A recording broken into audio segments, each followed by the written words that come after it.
Most people think money problems are math problems. Earn more, spend less. Invest the difference. If it were only that simple, financially literate people would never struggle, and yet many do. Money is less about numbers and more about behavior. It's less about spreadsheets and more about emotion. And once you understand that, you start to see why two people with the same income can end up in completely different financial positions. The psychology of money isn't about tricks or shortcuts. It's about understanding why we do what we do with money, even when we know better. Financial decisions are rarely made in calm, logical moments. They're made in stress, comparison, fear, hope, pride, insecurity, and sometimes boredom. Money represents more than currency. It represents safety, status, freedom, control, identity. And when identity gets involved, logic often steps aside. Early experiences shape how we see money. Someone who grew up with financial instability may carry scarcity into adulthood. Even with a stable income, they might feel anxious about spending or constantly fear loss.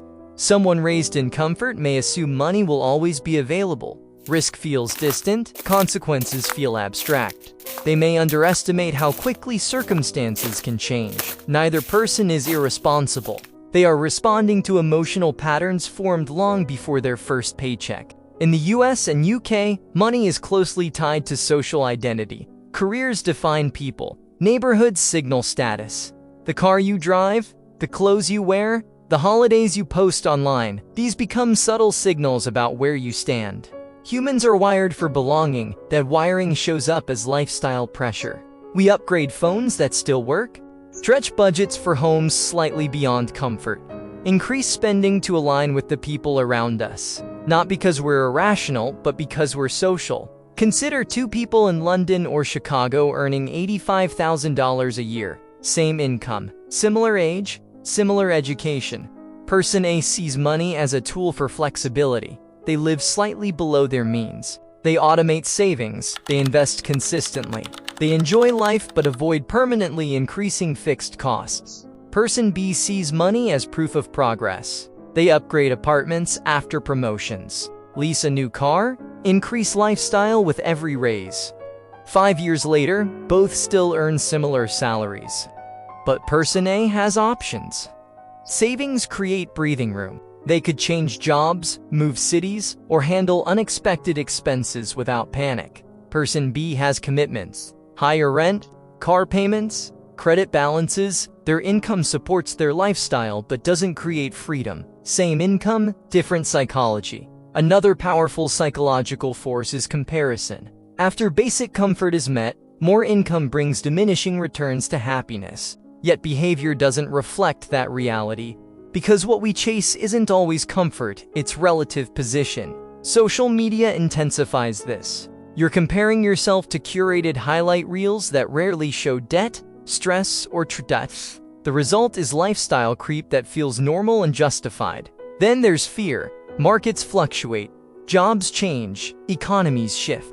Even people who understand long-term investing panic during downturns. Humans feel losses more strongly than gains. Losing $1,000 hurts more than gaining $1,000 feels good.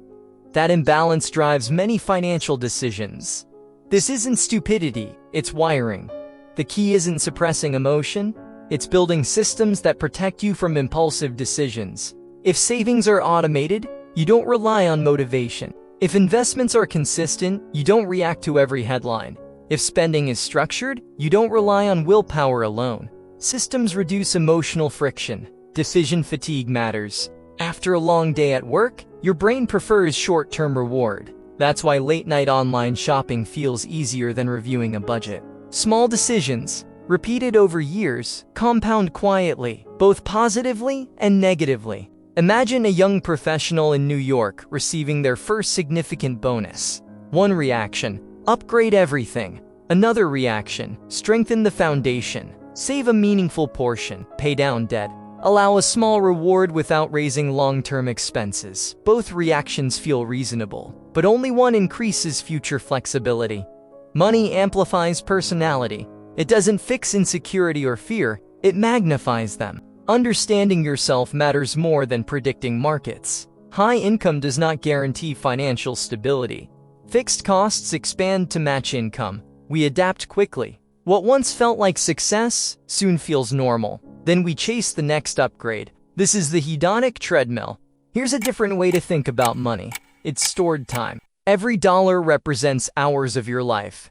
Energy exchanged, effort invested, stress endured. When you see money as stored time, spending decisions shift. This isn't about guilt, it's about clarity. Someone earning $60,000 with low fixed costs may feel wealthier than someone earning $150,000 with constant pressure, because I controls their time. The second finances their obligations. Financial resilience requires humility. Not perfection, but the ability to adjust without shame. Most people already know basic financial principles. Spend less than you earn. Think long-term. Avoid unnecessary debt. The gap isn't knowledge, it's behavior, and behavior follows emotion. So instead of chasing perfect strategies, start with awareness. Notice what triggers spending: stress, comparison, celebration, boredom, loneliness. Prioritize flexibility over status, separate self-worth from net worth, and accept that slow progress feels boring but powerful. Compounding is quiet. Discipline is repetitive. Stability is unimpressive in a culture that celebrates extremes and overnight headlines. But over decades, steady behavior often outperforms emotional reaction. The psychology of money isn't about becoming obsessed with saving. It's about designing a life where money supports your values instead of controlling them. Wealth isn't only income or assets. It's the degree to which your financial decisions align with who you want to be. Calm instead of reactive. Intentional instead of impulsive. Flexible instead of trapped. And that alignment begins not with a spreadsheet, but with self-awareness. Subscribe the channel Rectify Doctrine for more information. Thanks for watching.